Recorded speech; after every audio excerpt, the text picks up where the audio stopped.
Every step we took towards the outpost felt like an approach to our own end, not because of the enemy, but because of something that was said to dwell there, something not human. My name is Alex Martinez, sergeant in the Army, and I never believed in ghosts until my squad was assigned to that cursed place. It's just a story, Martinez, I kept telling myself while observing the old outpost through my binoculars. But the stories circulating on the base about missing soldiers and screams in the night made my hair stand on end. The mission was simple: establish a position at the outpost, secure it for 2 weeks, and return. Easy, except for the rumors that it was haunted by the spirits of fallen soldiers. "This place gives me the creeps," said Corporal Perez right beside me as we set up our temporary camp inside the post. It was nothing more than a wooden structure worn out by time and neglect, with broken windows that seemed like empty eyes watching us. The first night was quiet, too quiet.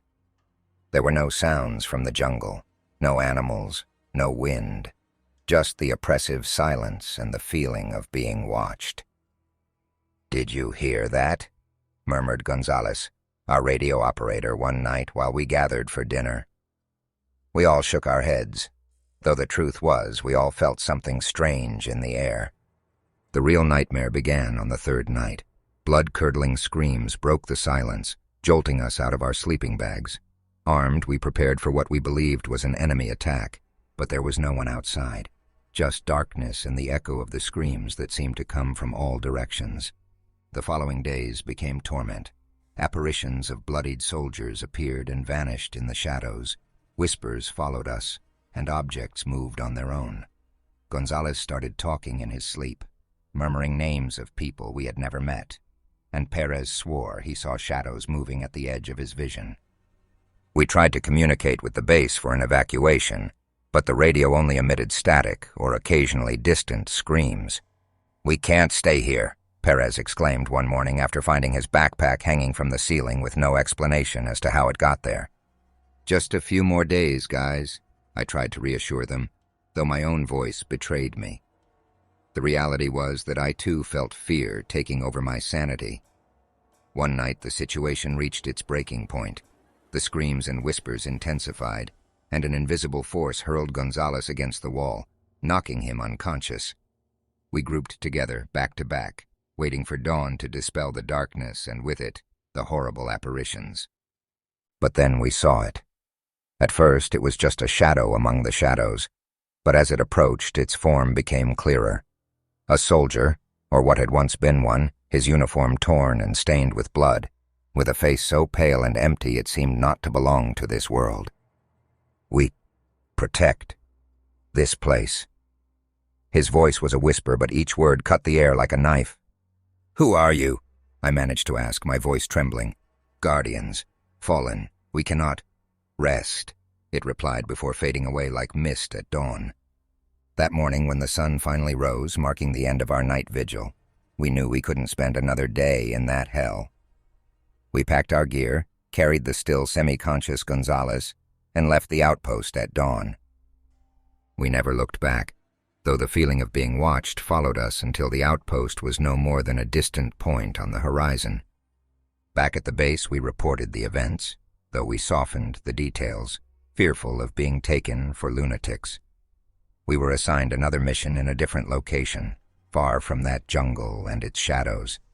But still at night, when the world is silent, I can hear the whispers and distant screams. And I know those soldiers, those fallen guardians, still protect their outpost, trapped in an eternal loop of watchfulness and torment. Sometimes I wonder if some part of us stayed behind with them, doomed to haunt that haunted place, a constant reminder that there are things in this world beyond our understanding, waiting in the darkness. It was a moonless night when I decided to write these lines, a last effort to leave a record of the madness that consumed us. My hands tremble, not just from the cold seeping through the cracks of this forgotten place, but from the fear that still dominates me at the memory. My name is Alex Ruiz, Sergeant of the Special Forces, or at least I was before falling under the spell of the one I can only call the leader. Our encounter was fortuitous, a coincidence marked by fate or perhaps a curse. He arrived at our jungle camp, a middle-aged man with a presence that radiated authority and a captivating madness in his gaze. "Conventional war is over for us," he proclaimed in a voice that seemed to resonate with the very shadows. "Now we fight an ancient battle, a war that transcends time and space against enemies you do not comprehend." At first his words seemed those of a madman, but day by day his eloquence and charisma enveloped us in a web of fervor and fanaticism. He spoke to us of ancient rituals, of dark powers that could be ours if we proved worthy. And we believed him. How could we not? In the jungle, far from any trace of civilization, madness spreads like the worst of diseases. The leader led us to the depths of the jungle, to a place I swear did not belong to this world. The trees seemed to watch us with malevolent curiosity, and the sounds of the night were more a chorus of lamentations than the usual concert of wildlife. "Here," he announced with a smile that chilled my soul, "is where we will perform the ritual that will grant us the power to conquer not only our enemies, but also time and destiny itself." The madness of his plans became evident when he began marking the ground with symbols whose meanings were lost in the night of time. He ordered us to form a circle around the improvised altar, and there, under the mantle of darkness, the ritual began. I cannot, or perhaps do not want to, remember all the details. There were chants in a language none of us knew but somehow understood. The air filled with the smell of blood and wet earth, and the ground beneath our feet seemed to pulse with a life of its own. And then he sacrificed her. One of our own, chosen by the leader for reasons only he understood. Her death was the catalyst, the final ingredient that unleashed the chaos. What followed was a storm of shadows and whispers, figures dancing at the edge of our vision, promising power, eternity, dominance. But at a price. There is always a price. Some of us tried to stop it, break the circle, flee from the madness we had unleashed. But it was too late. The ritual had been completed. The following days were lost in a haze of blood and violence. The leader, now more demon than man, led us on a crusade against innocent villages, each massacre a ritual in itself, each life taken a tribute to the dark powers that now dominated us. I don't know how long it took before I managed to escape. The details are blurry, a mix of memories and nightmares. I fled, guided by instinct rather than reason, leaving behind the screams of my companions, now completely submerged in the leader's madness. I find myself alone, writing these words as a testimony to the madness that consumed a group of brave soldiers, transforming them into monsters worse than those we swore to fight. I don't know what will become of me now. The jungle surrounds me, a green labyrinth from which I may never escape. But if these words ever see the light of day, let them serve as a warning. There are things in this world and beyond, hungry and ancient, that should not be awakened. The leader, if he can still be called that, is still out there carrying out his bloody crusade in the name of forgotten gods. And I, the last witness to his madness, await the dawn, wondering if I will see another day, or if the shadows that now whisper my name will finally claim what remains of my soul. I never thought my military career would lead me to face horrors beyond human comprehension, not enemies with weapons, but those wrapped in legends and nightmares. My name is Sean, and this is my story, one that begins in the gloomy landscapes of Ireland, far from traditional battlefields. Our battalion was deployed on a peacekeeping mission, tasked with securing a small village in the heart of Ireland where disturbances had been reported. The locals, known for their folklore and ancient legends, greeted us with mixed looks of gratitude and fear. "It's the Banshee," some whispered as we passed. "She has returned to bring us misfortune." On a cold winter night, after a week in the village, the first wail reached us, a sound so harrowing that the air seemed to vibrate with pain and suffering. "It's just the wind," I tried to convince myself, but deep down something told me we were facing something inexplicable. The next morning, the village awoke covered in mourning. One of our men had been found dead, with no signs of violence, as if his heart had simply stopped beating. "The Banshee warned," said an old villager, avoiding my gaze. His reaction prompted me to investigate these legends, seeking a logical explanation for the recent events. Each night the wail returned, followed by the inexplicable death of another soldier. Our morale plummeted, fear consumed us, and I, as their commander, felt powerless. How do you fight something you can't see? I asked myself, seeing the fear in my men's eyes. The answer came from the most unexpected person. Maeve, a young villager with hair as red as the sunset and eyes full of ancient sadness. The banshee doesn't seek war but to warn, she explained one night under the faint glow of the stars. It is a harbinger of death, but also a plea to avoid it. That same night, armed only with my courage and the hope of finding answers, I followed the wail into the forest bordering the village.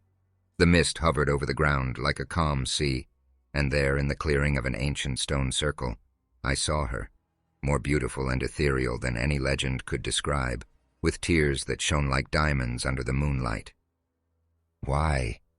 was all I could ask, my voice trembling, breaking the silence between us. "Death hovers over this place," she replied with a voice that was both a lament and a melody. "But not all must follow me to the other side." Her words were a riddle that I carried back to the village where a decision awaited me. With each step I took, the pieces began to fit, revealing a truth that had been ignored for too long. The conflict that had brought us to that remote corner of Ireland was foreign to its people, an imposition by those who neither understood nor respected the ancient customs and legends of the land. The banshee, far from being a harbinger of death, was a reminder of life and what we were risking with our presence. The next day I decided to relocate our battalion, moving away from the village and the lands the banshee protected. A decision received with relief by my men and with tears of gratitude from the villagers. The night before our departure, the wail returned, but this time it had changed. It was no longer a lament of pain, but a farewell, a thank you for having listened and acted. Since that night, I have never heard the banshee's wail again, but her message stayed with me. I learned that in war, not all enemies carry weapons, and sometimes true courage lies in listening and being willing to change our course to protect what we do not understand. This experience changed me, not only as a soldier but as a human being. The Banshee of Ireland, with her chilling wails, taught me that behind every legend, there is a truth waiting to be discovered and respected. In the years that followed, I told this story as a reminder that even in the darkest times, there is room for compassion and understanding. Thus my tale concludes not with the end of a battle, but with the beginning of a deeper understanding, one that transcends the boundary between the known and the unknown, between life and death, between the soldier and the banshee. I always thought that my obsession with order and meticulousness would lead me to great discoveries in my career as a military archivist. However, I never imagined it would drive me to the brink of madness. Years ago, I was assigned the task of digitizing and cataloging military archives from the Cold War era. A monotonous job for many, but for me it was a treasure trove of secrets waiting to be unearthed. It was during this meticulous process that I found something I should never have discovered. There was an old, dust-covered folder hidden at the bottom of a mislabeled box. Its appearance indicated that it had been forgotten, or perhaps intentionally ignored for decades. Curiosity consumed me, so without hesitation, I began examining its contents. Inside were documents detailing a secret military experiment codenamed Operation Eternal Shadow. According to the reports, the objective was to explore extreme psychological warfare methods to control or even dismantle an enemy soldier's psyche. What I read next still resonates in my mind like a torturous echo. With each page I turned, each report I read, I felt my own sanity slipping through my fingers. The experiments described were inhumane, crossing ethical and moral lines I didn't know existed. One night, while working alone in the archive, something happened that changed my perception of reality. I was reviewing the notes of a scientist involved in the operation when the lights began to flicker, and an inexplicable cold filled the room. It was then that I heard a voice whispering my name from the shadows. "Who's there?" I asked, my voice trembling, revealing the fear I tried to hide. "The truth hurts, doesn't it?" replied the voice, its tone mocking, almost enjoying my terror. "I don't understand. What do you want from me?" I said, trying to locate the source of the voice in the dim light. "Freedom," was all it said before silence reclaimed the room. Days after the incident, I couldn't sleep or concentrate. Shadows seemed to move, and whispers followed me everywhere. My colleagues began to notice my erratic behavior. But how could I explain that the contents of an archive were driving me mad? Obsessed with finding answers, I delved deeper into Operation Eternal Shadow. I discovered that the experiment had been abruptly canceled, but there were no records of what happened to the test subjects or the scientific team. One night I decided to return to the depot where I found the archive. My mind told me it was madness, but something drove me to seek answers there. With a flashlight in hand, I searched every inch of the place until something caught my attention. On the ground, almost hidden among the dirt and debris, I found a diary. It belonged to the project's lead scientist. His last entries revealed the terrible truth. The test subjects had begun to manifest a collective psychic connection, a shadow of consciousness consuming everything in its path. The experiment hadn't been canceled. It had gotten out of control. With the diary in my hands, I knew what I had to do. The documents of Operation Eternal Shadow couldn't fall into the wrong hands. That night I burned everything. The reports, the notes, even the diary. The flames consumed the words, but they couldn't erase the shadows that had invaded my mind. Now, years later, I still struggle with the aftermath of what I discovered. Sometimes in the stillness of the night, I still hear whispers from the shadows. I wonder if I will ever be free from the darkness of Operation Eternal Shadow, or if, like its test subjects, I am doomed to be consumed by it. I never imagined that what began as a series of disturbing dreams would become the most terrifying episode of my life. My name is Lucas, and until recently I served on a military base located in a remote mountainous valley. What I'm about to recount is the chronicle of how the boundary between dream and reality vanished, plunging us into a living nightmare. It all began on a cold winter night. The base, usually a hive of activity, was enveloped in sepulchral silence after curfew. That night, like my comrades, I retired early to my bunk, hoping to find escape in sleep from the tedium and rigidity of military life. But rest never came. Instead, I found myself wandering through a desolate landscape in the dream, an endless plain bathed in the dim light of a sun without warmth. In the distance, a shadowy figure stalked me, always present but never close enough to discern its features. I awoke drenched in sweat, my heart pounding in my chest. The dream was so vivid that it took several minutes to convince myself it was just a nightmare. The next morning, the mess hall buzzed with unusual murmurs. My comrades shared stories eerily similar to my nocturnal experience. We all spoke of the same desolate plain and the same shadowy figure. At first, we took it as a macabre coincidence, perhaps a product of stress or some shared routine. However, we could not ignore the growing sensation that something was terribly wrong. In the nights that followed, the nightmare repeated itself with increasing intensity. The shadowy figure began to draw closer, its features still obscured by shadows, but its presence became more threatening. What had been a distant watch now turned into a hunt. Each night, the distance between us diminished, and with it, the barrier between dream and wakefulness began to erode. The first signs that the nightmare was seeping into our reality were subtle, shadows moving inexplicably, barely perceptible whispers in deserted hallways, and an omnipresent feeling of being watched. But then the effects became impossible to ignore. One morning we awoke to find the desolate plain from our dreams physically manifested in the heart of the base. Where there once was a training field, now stretched a vast expanse of barren land under a perpetually gray sky. The shadowy figure once confined to our dreams began to appear among the building's shadows, elusive and always evading direct sight but undeniably real. Fear gripped the base. Routines were abandoned as we tried to understand the nature of what was stalking us. The figure, which we now called the Stalker, seemed to relish our terror, appearing ever closer, its presence accompanied by an unnatural cold and the echo of incomprehensible whispers. We tried to evacuate, but soon discovered the base was completely isolated, surrounded by the desolate plains stretching to the horizon in all directions.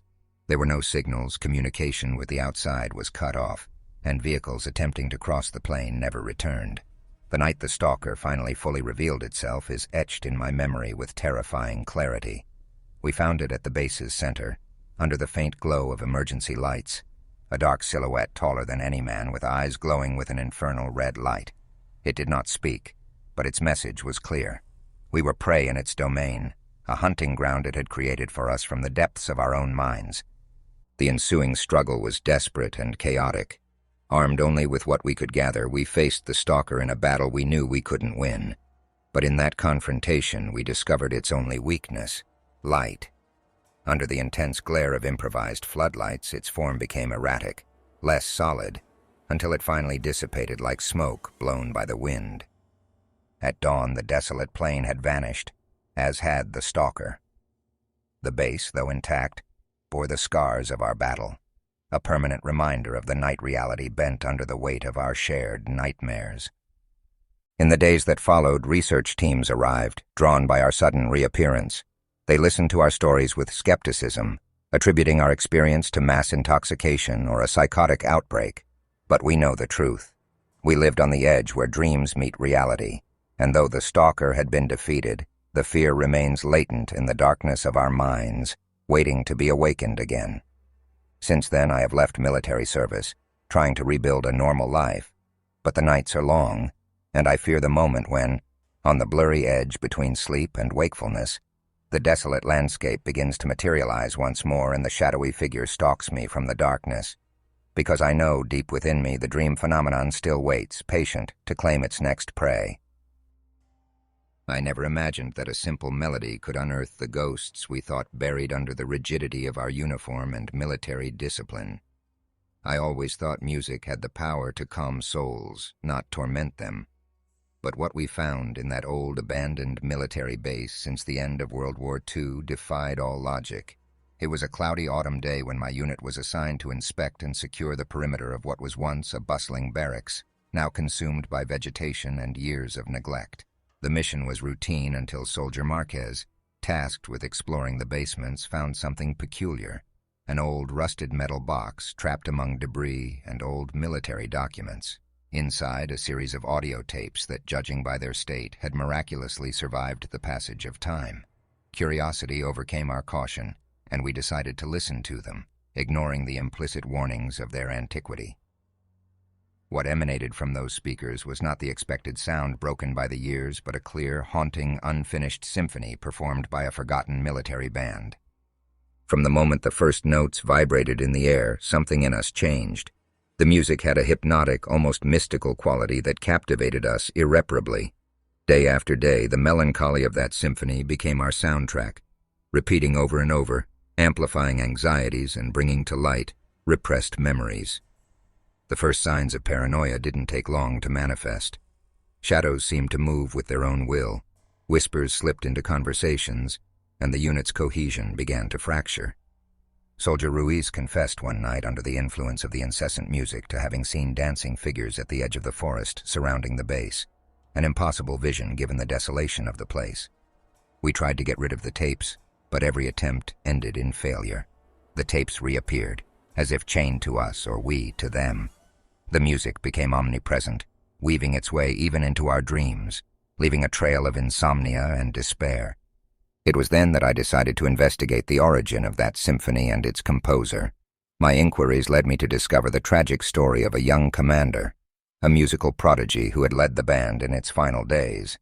According to the records, the symphony was his masterpiece, a piece created at the dawn of the war, intended to be the swan song of his band before they were all sent to the front.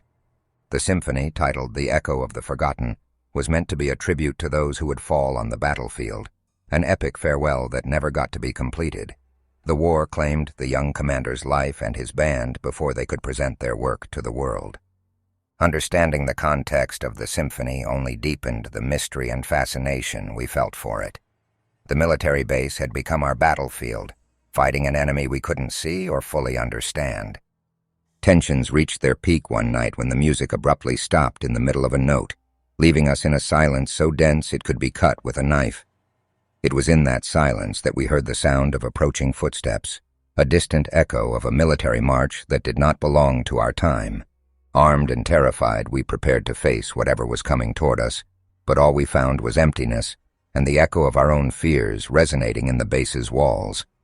With the dawn, the symphony began to play again, but something in it had changed. The music no longer tormented us. Instead, we felt a kind of acceptance, as if we had reconciled with the ghosts of the past it evoked. We decided to leave the base, taking the box of tapes with us as a reminder of our experience. The unfinished symphony of the commander and his band had taught us an invaluable lesson about the power of memory and the weight of history. Music, they say, has the power to transcend time, to connect the past with the present.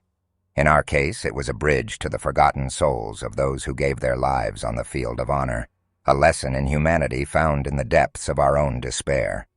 And though the symphony never found its end, we found ours, forever marked by the melody of the echo of the forgotten, a symphony that, though unfinished, had concluded its quest to be heard. I have always believed in the inexplicable, in those mysteries that hide in the folds of time and space, waiting for the right moment to manifest. However, I never imagined that my career as a military photographer would lead me to witness such anomalies, let alone question reality as we know it. It all began on a peaceful afternoon, almost at the end of my commission at a remote military base surrounded by dense jungles that concealed more secrets than any of us were willing to admit. That day I had decided to develop one last set of photographs taken during a recent patrol. The images, I hoped, would capture the essence of our daily life within those concrete and barbed wire walls: camaraderie, boredom, latent tension. What I found, however, transcended my understanding of reality. At first, the photographs seemed normal, soldiers laughing, playing cards, patrolling the dense jungle perimeters. But upon closer examination, my blood ran cold. In the background of each image, almost hidden by the gloom or disguised among the trees, were spectral figures. They were not mere shadows or tricks of the light. They were defined contours, silhouettes of what could only be described as people, or what had once been people. Convinced it was a development error, I repeated the process. The result was identical. Terrified and fascinated in equal measure, I decided to keep the photographs and ponder my next step. That night, sleep eluded me. The images of the spectral figures haunted me. Their empty eyes seemed to pierce mine, pleading, accusing.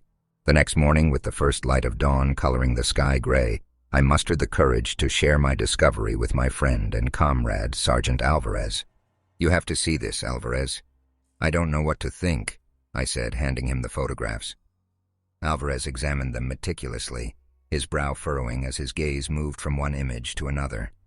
When he finished, he handed the photographs back to me with a grave expression.